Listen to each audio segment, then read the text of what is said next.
Este slide inicial de abordagem ao folclore ribatejo tem algumas imagens daquilo que considero serem exemplares da própria paisagem física e humana do nosso ribatejo.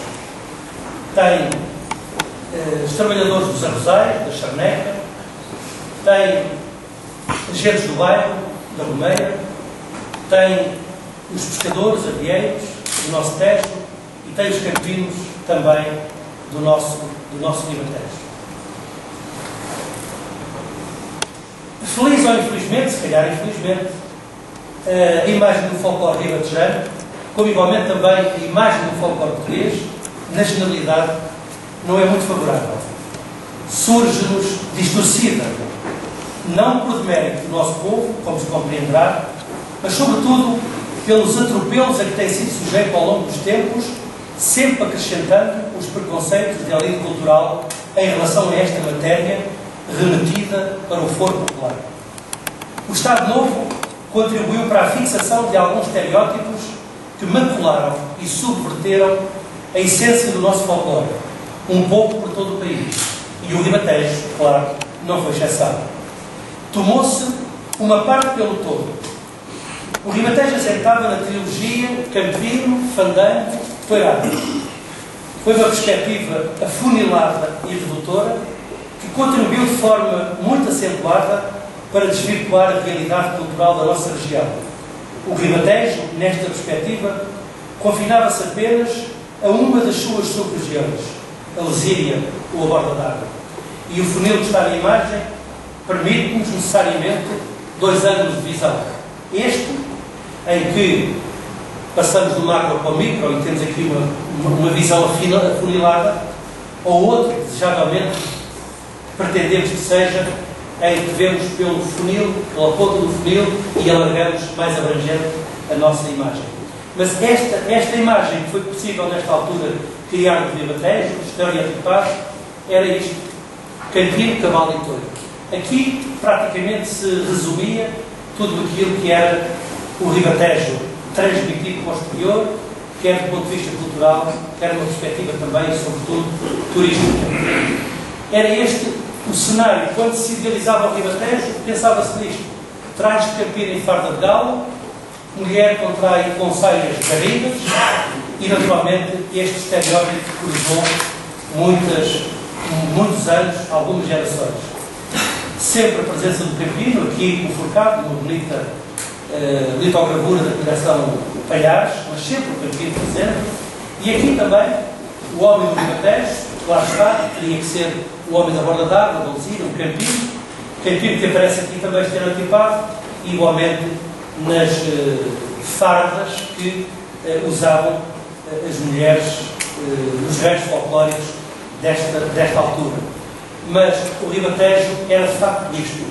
De uma forma mais ou menos estilizada, de uma forma mais ou menos direta, estava esta trilogia, Campino, Cavalo e Touro, e neste autêntico painel de exaltação daquilo que era o ribatejo, a arte popular da bravura.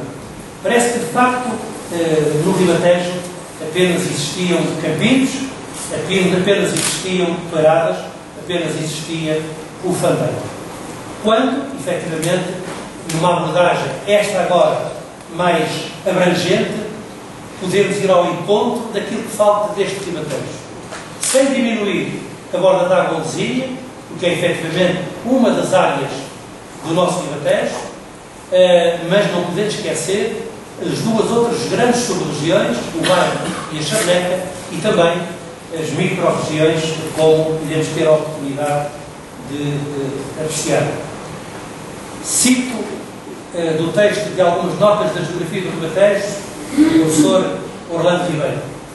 O ribatejo tem dilatadas planícies, montados de sobreiros, searas de trigo, povoações aglomeradas e casais isolados por extensos espaços sem habitações, charnecas percorridas por rebanhos de gado miúdo, largas terras em poesia ou sem cultura, como no sul, com cujas planuras confina. Tem pinhais, culturas de milho que se faz a broa, alimento de camponês, terras detalhadas e bem aproveitadas por uma população que se dispersa em numerosas povoações e casais disseminados, como no norte, a cujas montanhas se encosta. Esta luminosa síntese traça-nos, por assim dizer, o que é o Ribatejo. O Ribatejo de ambas as margens do rio, que não apenas da margem sul, que até parece colidir um pouco com o próprio sentido terminológico.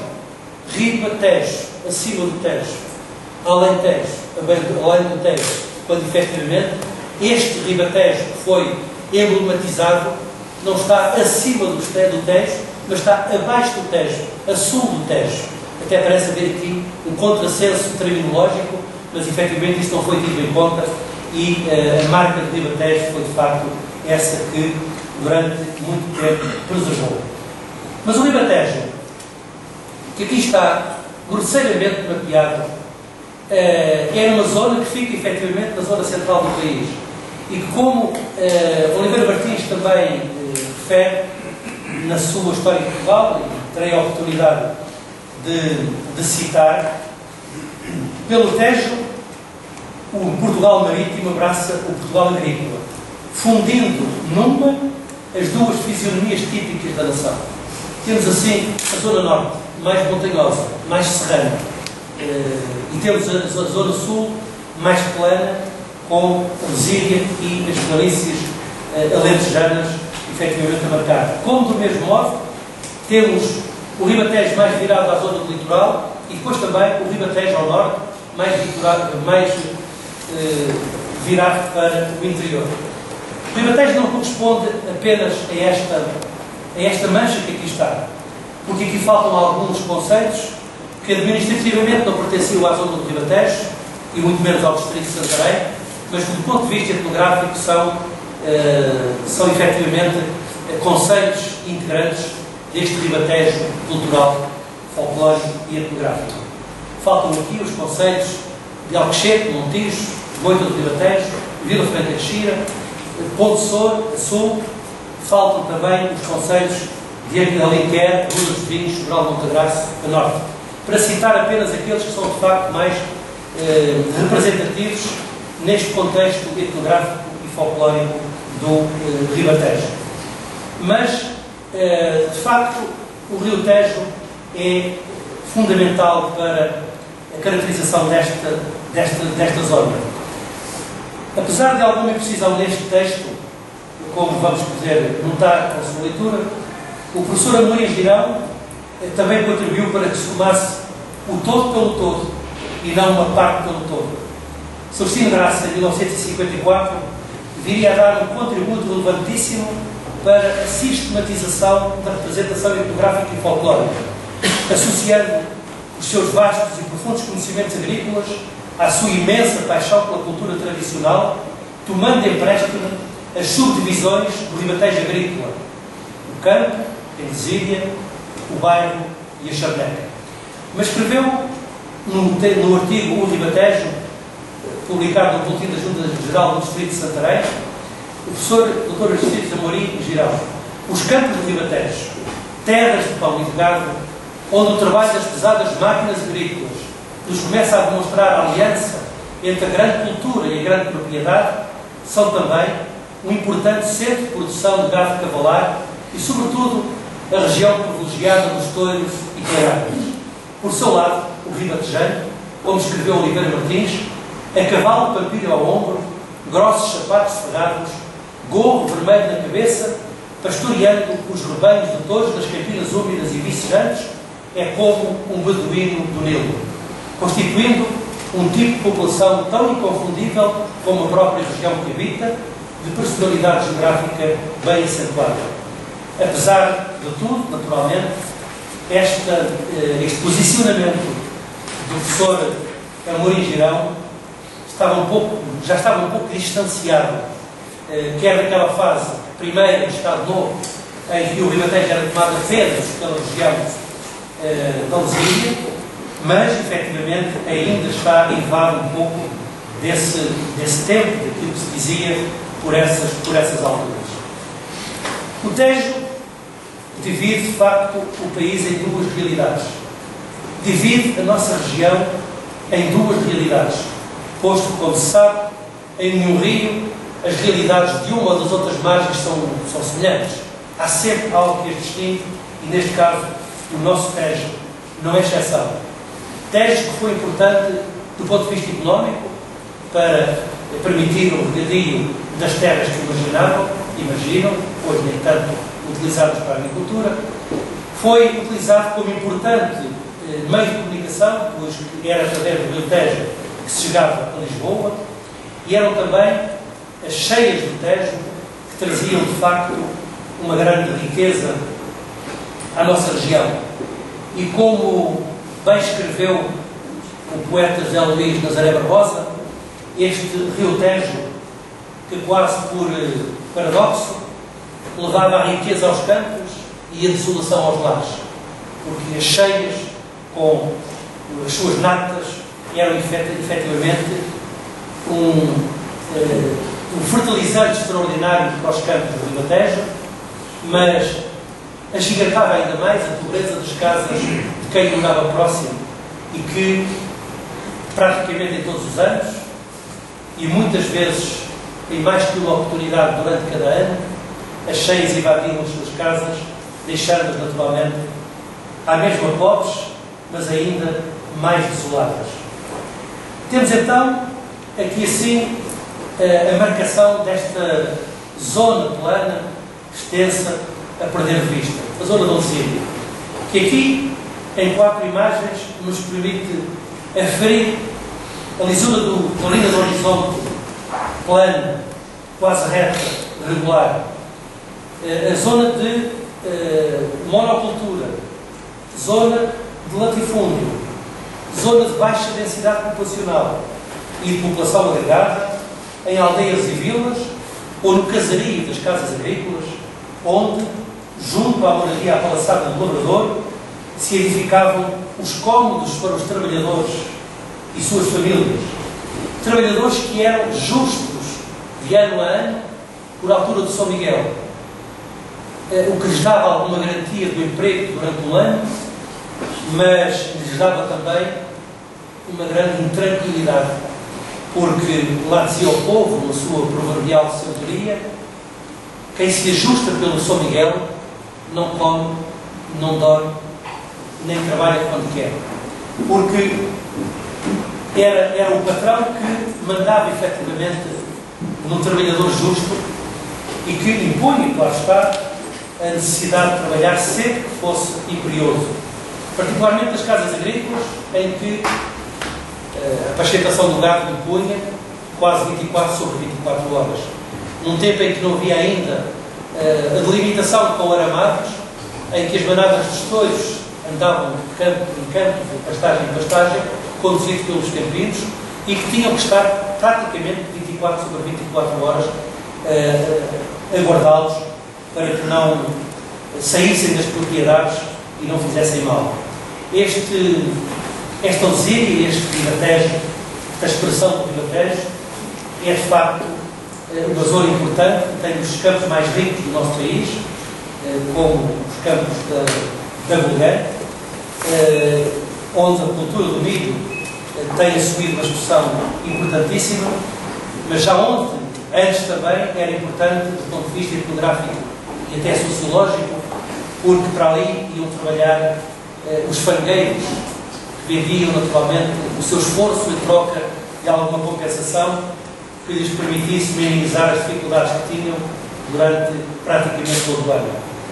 Mas esta paisagem, onde a densidade de arborização é também mínima, tem uma grande luminosidade que certamente terá influenciado quer o caráter e o temperamento da população, como também muitos dos seus usos, costumes, das suas tradições, inclusivamente também da sua maneira de dançar e de se vestir. Estas duas fotografias representam a Alzíria do quadro etnográfico do Grupo Académico de Danças Ribatejanas.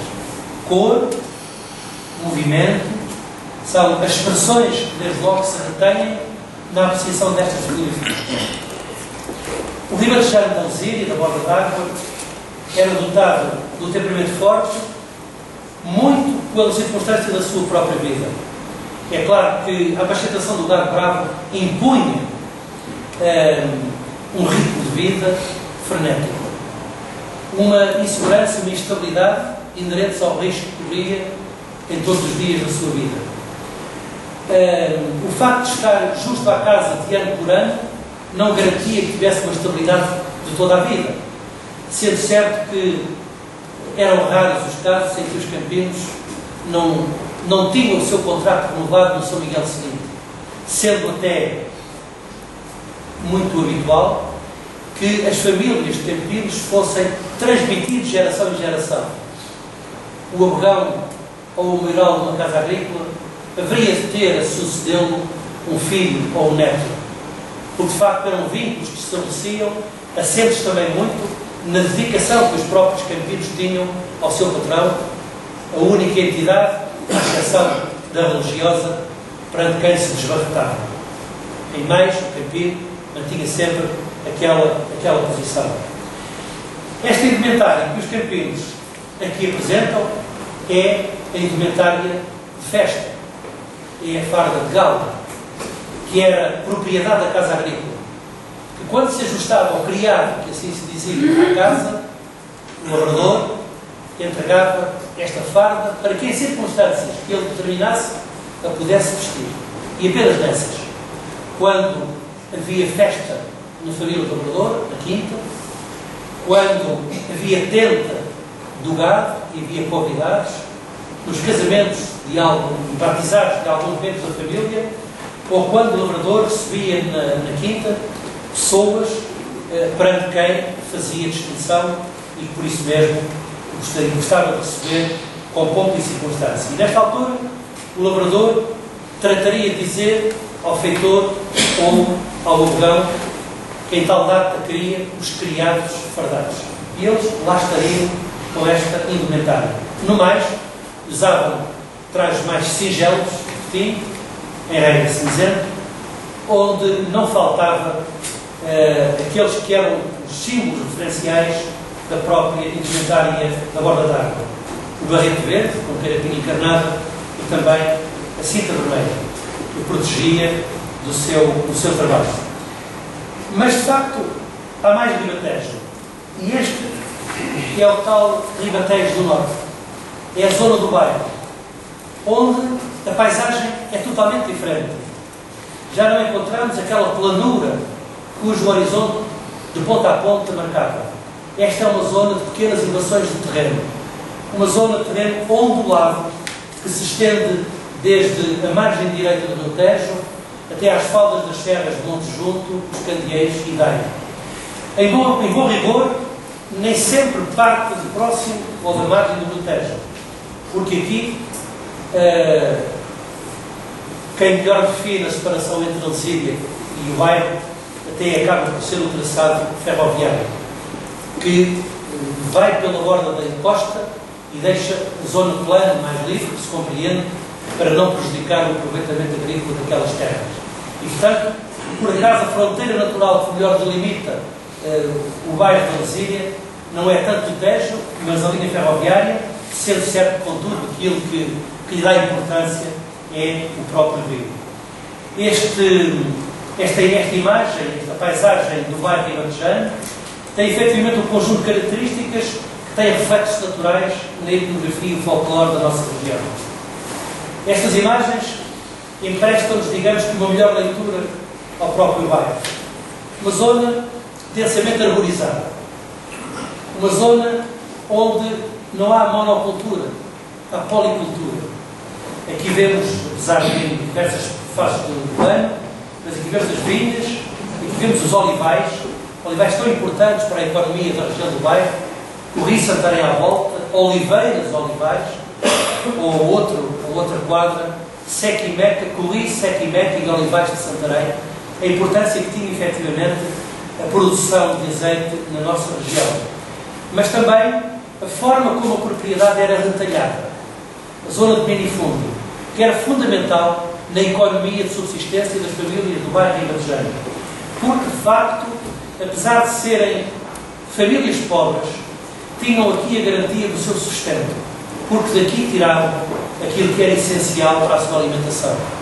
Os cereais, em regra de sequeiro, porque não havia água em abundância para as regras.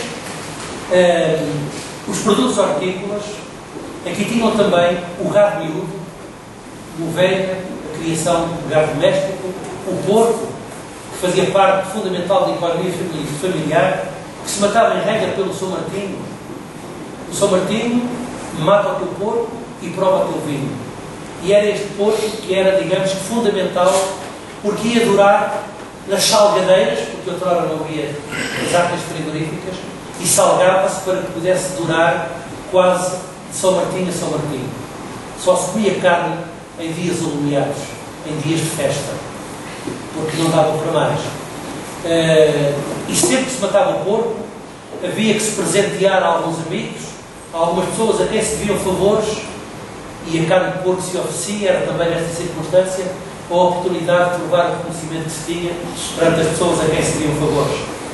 Mas esta paisagem sombria, escura, e as fotografias foram tiradas em dia de sol, mas é claro que com este enquadramento, com esta densidade de harmonização, é fácil imaginar como esta sobriedade faz parte da paisagem e influencia o temperamento e o caráter dos habitantes desta região. Evidentemente que é também, uma vez mais, nas expressões etnográficas e folclóricas que vamos encontrar o reflexo desta ambiência natural. Por isso, a tranquilidade que o povo tinha e que lhe adivinha da subsistência que tinha minimamente garantida para a alimentação da prole, posto que para alguns os gastos ia também vender a força do seu trabalho à borda d'água, no tempo das safras, onde se juntava com os ranchos que vinham de outras partes do país, e isso permitia granjear algum património,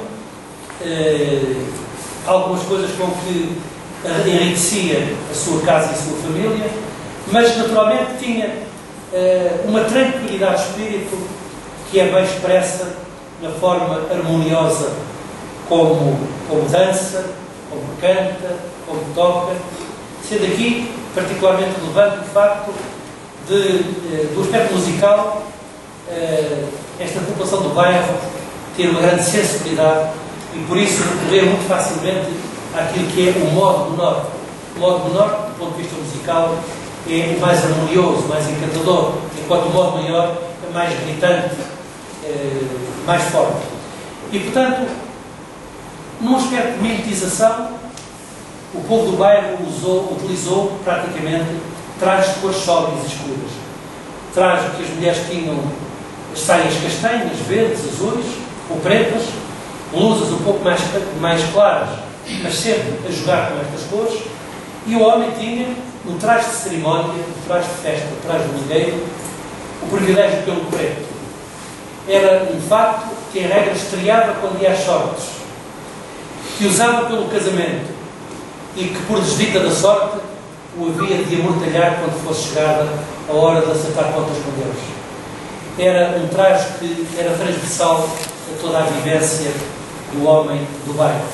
Embora, naturalmente, o usasse também cinzento, castanho ou azulado. Mas a preferência era, de facto, para o negro, onde a exceção era a alva camisa com os peitinhos rendados. Em trabalho, usava também roupas mais pobres, com cotim, com sarja, e em regra também de tons cinzentos que permitissem encobrir as nódoas, porque o traje de trabalho era usado durante a semana no trabalho e era usado ao domingo depois de lavado. Porque o traje de cerimónia, o que tinha que ser poupado para toda a vida, só era usado em circunstâncias muito festivas. E mesmo no domingo, quando ia ao bailarico, o homem levava o fato de trabalho, só que ia lavadinho e ia para o altar. Isto é o que se pode apreciar também nestas fotografias, onde o azul, o verde, o preto, o castanho são de facto os tons que marcam esta região. E entre o folclore propriamente dito da zona da Luzia e do bairro, há diferenças que vão para além do modo menor ou do modo maior, do ponto de vista musical, e também por uma certa apetência pelas coreografias de alguma forma mais complexas ou mais simples, num caso e no outro. O que é verdade é que, se é facto que o fandango não pode ser afirmado como a dança, enfim, que melhor define o folclore ribatejano, o fandango, na forma diferente como é sentido e interpretado, quer na Lusíria, quer no bairro, permite-nos, efetivamente, a leitura do comportamento e do caráter das populações de ambas as regiões. Na zona da Lusíria, o fandango, segundo os especialistas, será oriundo da Galiza, a partir de onde irradiou para praticamente todo o território continental português, assumindo expressões musicais e coreográficas distintas nas diferentes regiões onde o povo o vivenciou. No Ribatejo, zona da borda d'água, o fandango assumiu a feição de despique. Dois homens, como víamos há pouco aqui neste slide, dois homens frente a frente, disputam entre si, enfim, a primazia na dança, a maior habilidade, o maior gosto, a maior expressão de virilidade, fosse para agradar a alguma moçoira que assistisse à dança, fosse na taberna para pedir meças ao outro, quem era mais homem, quem era mais viril, quem tinha melhores condições para bater o fandango. Era por isso mesmo um despique. Na zona do bairro, o fandango não prescindia da presença da mulher. A mulher era componente ativa na dança. Por isso, em regra, o fandango não assumia a feição do despique. Era uma dança em que a mulher era a parceira do homem. Fosse dançado homem e mulher, a solo, por essa expressão, fosse dançado e cantado em quadra, fosse dançado e cantado em roda. O que já não acontecia na zona da borda d'água, onde muito até pela influência daquela fase do Estado Novo, se consolidou aquela única expressão do fandango, na certeza, porém, de que há outras variantes que mais tarde foram desvendadas e foram assim enriquecidas. Passamos para outras referências importantes do nosso ribatejo etnográfico e folclórico. Falei-vos há pouco do Tejo. O Tejo, que é a charneira da nossa região, é incontornável em tudo aquilo que tem a ver com o Ribatejo ao norte e o Ribatejo ao sul. É a perna de toque. É ali onde se exprime praticamente todas as tensões a norte e a sul. Tensões, expressões agrícolas, culturas, temperamentos, caráter. Mas o Rio Tejo foi também o ganha-pão para muita gente que o escolheu como o seu campo de trabalho. Desde sempre, naturalmente, e isto não é exclusivo do Ribatejo, os rios serviram para se neles pescar, para se retirar também algum alimento e para neles fazer também algum modo de vida. Porém, este nosso Rio Tejo, que era tão rico, não apenas nas auríferas águas que era cantado por alguns escritores, mas também em pescado, entre o qual o sábel era o ouro dos pescadores. E por isso o sábel era aquilo que dava o sustento aos pescadores. Apesar de ser uma pescaria sazonal, era tão importante a sua pesca que praticamente alimentava as famílias dos pescadores durante todo o ano. E esta riqueza, naturalmente, foi sendo conhecida entre as comunidades pescatórias, o que fez com que, para as margens do Tejo, desde a região de Abrantes até às portas de Lisboa, viessem, em primeira instância, apenas pescadores que às vezes vinham até em companhias de pescadores fazer a safra do sábado. Depois, alguns foram ficando. Outros foram trazendo as suas famílias. Porque esta gente que era das praias de Vieira de Leiria, de Pedrógão, Mortosa, até Balmar, era gente que encontrava no mar das suas praias grandes dificuldades. Por razões de ordem natural, o mar era adverso. O mar era, de facto, mau companheiro. E matava os pescadores em vez de lhes dar comer. Por isso, muitos pescadores decidiram ficar. E eu não resisto a ler um pouco sobre os avieiros, porque de facto, e também citar um pouco o Alves Redol, porque é de facto uma página importante na iconografia e no folclore do Ribatejo. O Tejo, então enguiçável, foi a escolha da maioria, instalando-se as famílias nas suas margens em pequenos bairros palafíticos.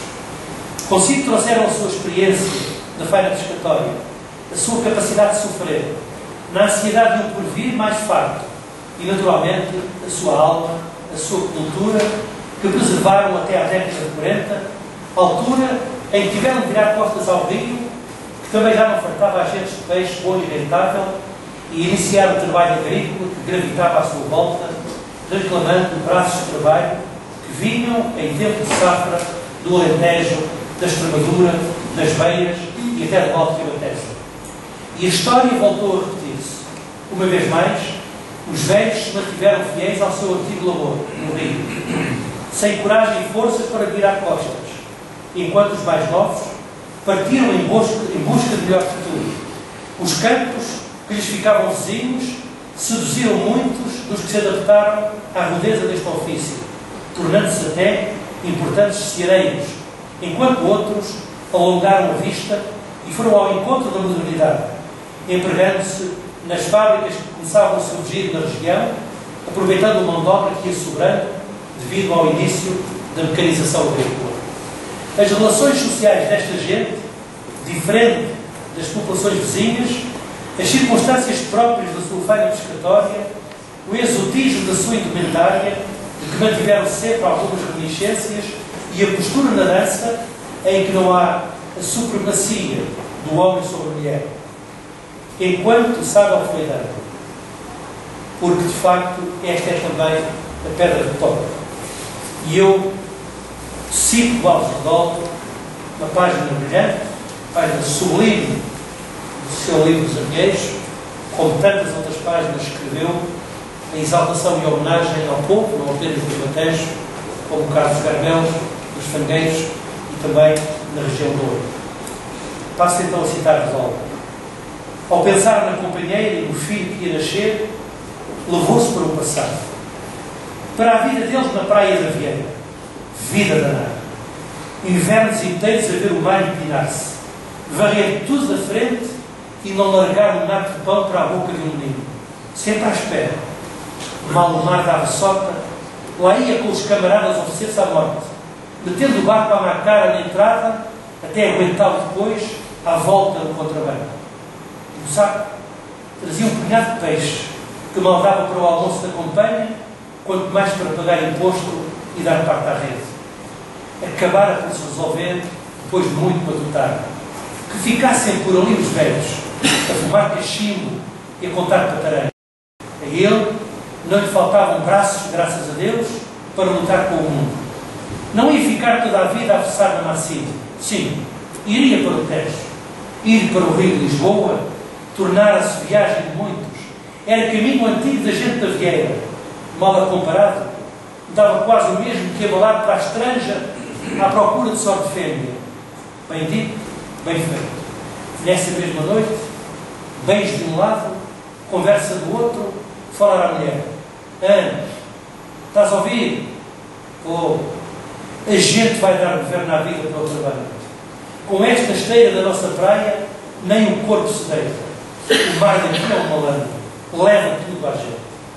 A página brilhante do fim da literatura portuguesa, que é uma homenagem a todos aqueles que sofreram no mar e que, de alguma forma, enriqueceram também o nosso Tejo. Trouxeram os seus costumes, a sua maneira diferente de trajar, a sua maneira diferente de dançar, onde, como referi há pouco, há uma nota curiosa que decorre do facto de não haver a supremacia do homem sobre a mulher. E na dança isso é refletido, porque indistintamente, nas voltas de qualquer dança, tanto recua a mulher como recua o homem. Ao contrário do que acontece no exílio do bairro, em que, em regra, avança o homem e recua a mulher. Mas aqui há uma razão também perfeitamente plausível para que tal aconteça. É que o trabalho da pesca era feita por homem e mulher. Homem e mulher que eram camaradas no trabalho, camaradas na vida, camaradas na luta. E de facto, era a mulher que remava durante a noite o saveiro, o barco durante a viagem no rio, até chegar onde queriam pescar.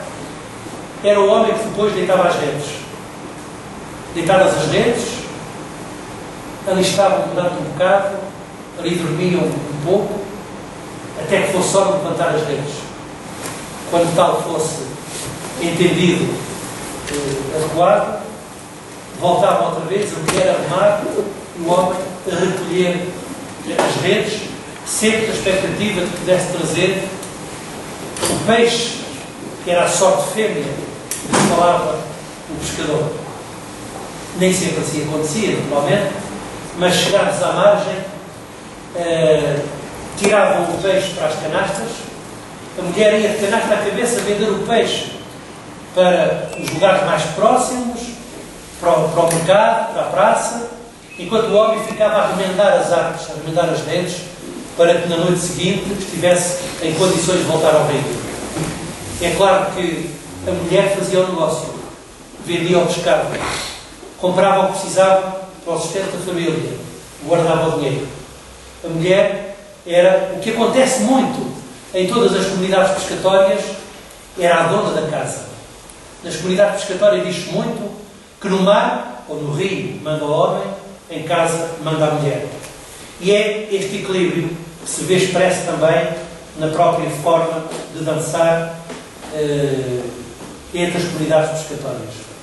Mas há ainda uma outra região, a Charneca, que é a zona de maior extensão territorial, mas também mais pobre do Ribatejo. Estende-se desde os limites da Lesíria, ou Terra da Borda d'Água, a sul, e indo até ao encontro com as planuras alto-alentejanas.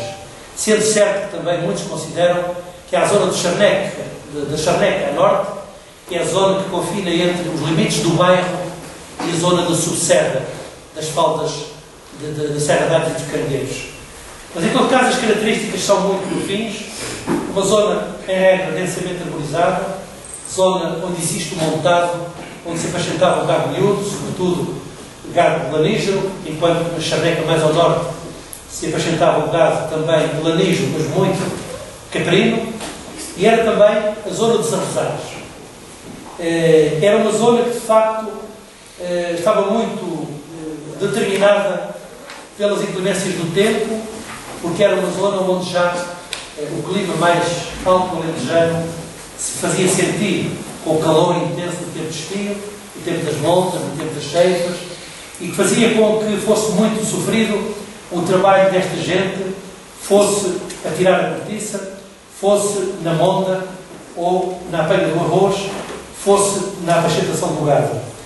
Esta gente que, do ponto de vista psicológico, era também afetado pela própria paisagem, mas era sobretudo afetado por um conflito que mantinha entre as duas regiões, a norte a Lesíria e a sul do Alentejo.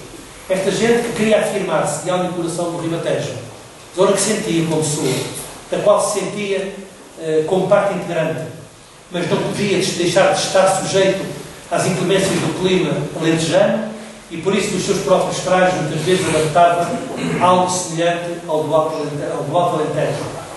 Tinha que envolver o seu pescoço, a sua cabeça no lenço, que protegia depois com o chapéu, aspecto indumentário que é pouco visto na zona da Lesíria do bairro, e também no trabalho do arroz, nos arrozais, tinha que usar uma indumentária própria que a defendesse deste trabalho, que a protegesse muitas vezes das sezões que eram originárias neste tipo de trabalho e que ocorriam também pelo facto de nos canteiros de arroz haverem muitas sanguessugas, haverem muitas mélgas, o que trazia essas doenças e a mulher tinha que proteger-se do seu corpo com isso.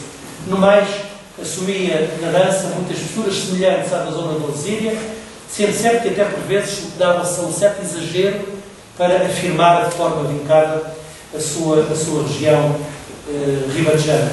Temos por isso esta zona da Charneca, região de Coruche, Salvaterra, zona sul de Salvaterra. Temos também outra expressão da Charneca, a zona da Glória do Ribatejo.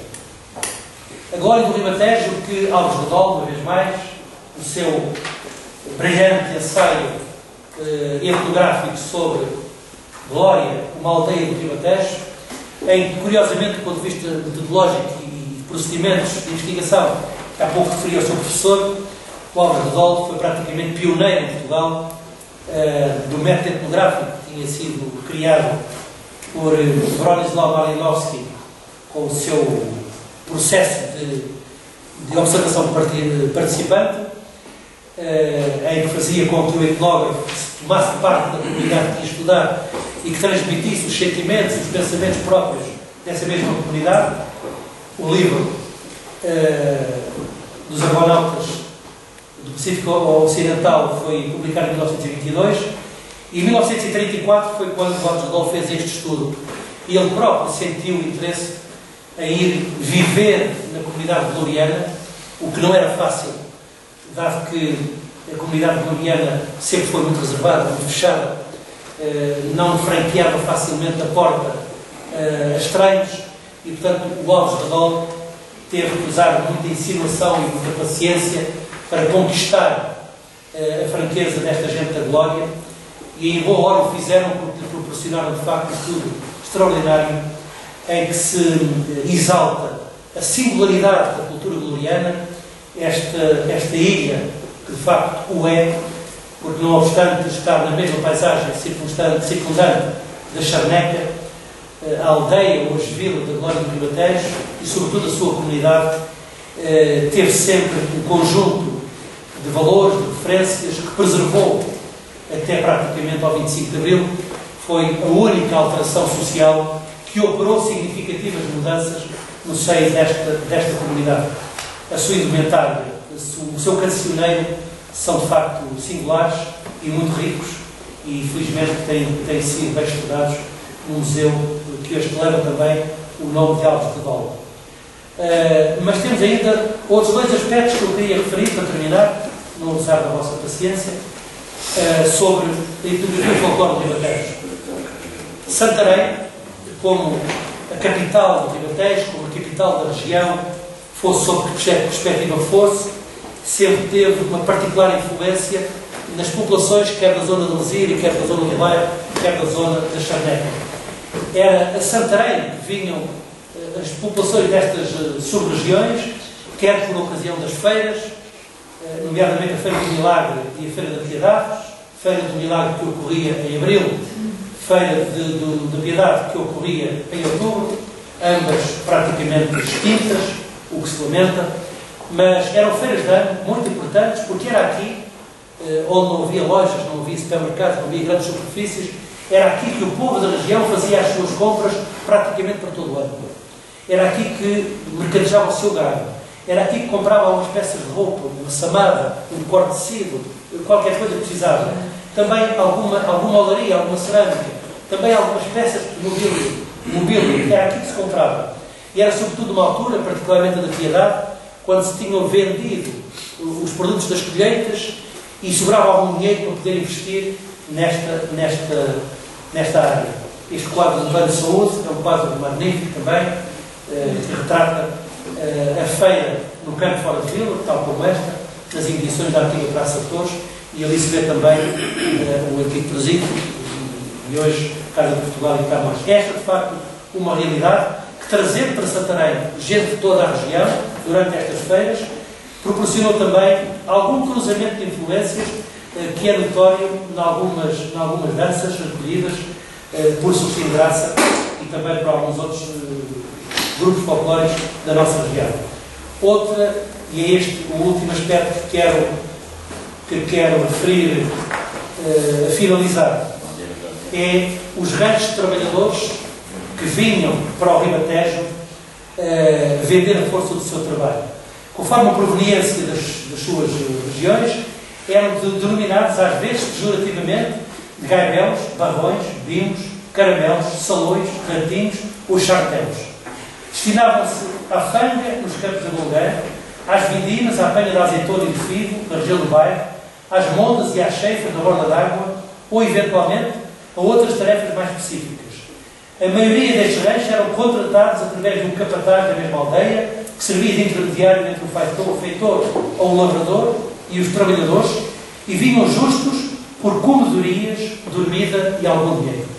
Chegados à casa agrícola, a quem haviam hipotecado as suas forças, os trabalhadores eram instalados em míseros quartéis ou pousadas, escuras e insalubres, com uma só divisão, ficando mulheres de um lado e homens do outro, separados apenas por um panal que era estendido a meio da casa, por causa do pudor e dos olhares matreiros dos machos. De manhã cedo, tocava o búzio a despertar as gentes, mal dormidas e pouco refeitas, das canseiras velhas de dias passados a trabalhar de sol a sol. Mas a miséria não consentia folgas nem preguiças, pelo que apressadamente todos se punham a caminho da labuta.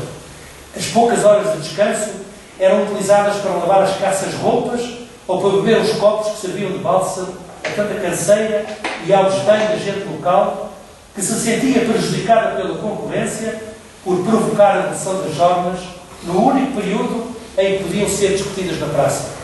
Mas mesmo assim, o caráter dolente e humilde dessa gente simples e boa não acicatava os ânimos, não acendia as bulhas e, por isso, não há muitas notícias de desacatos entre os ranchos de fora e a gente da terra.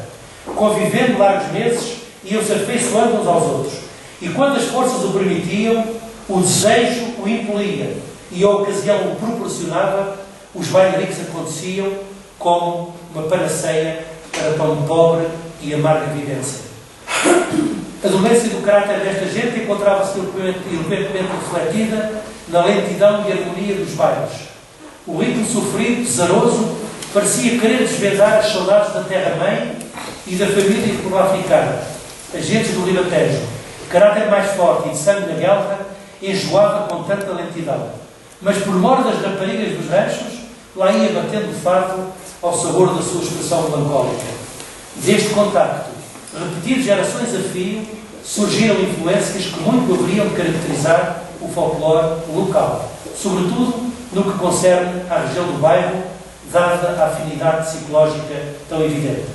Destes ranchos trabalhadores, muita gente ficou pelo Ribatejo, integrando-se plenamente nas comunidades locais, mas não abdicando facilmente dos seus hábitos e dos seus costumes, tão notórios em algumas das suas atitudes e na forma como determinaram as tradições de algumas aldeias ribatejanas. Não quero amassar demais, quero agradecer a vossa atenção, naturalmente ficar disponível para a satisfação de alguma curiosidade que tenho, para tanto eu encontrar aí uma genial, e gostaria de sugerir naturalmente aos responsáveis dos grupos de folclore que refletissem muito desta realidade da etnografia do folclore, nos seus quadros etnográficos e nos seus repertórios folclóricos, em vez de, muitas vezes, as substituírem a uns e a outros por coisas inventadas, muitas vezes de mau gosto e, sobretudo, que não caracterizam como deveriam as populações, os seus antepassados, que ao invés de serem ofendidos da sua memória, deviam ser homenageados nessa atitude. É por isso o trabalho que hoje fazer, enquanto é tempo, já não é muito cedo, mas amanhã seguramente será muito mais tarde. Muito obrigado.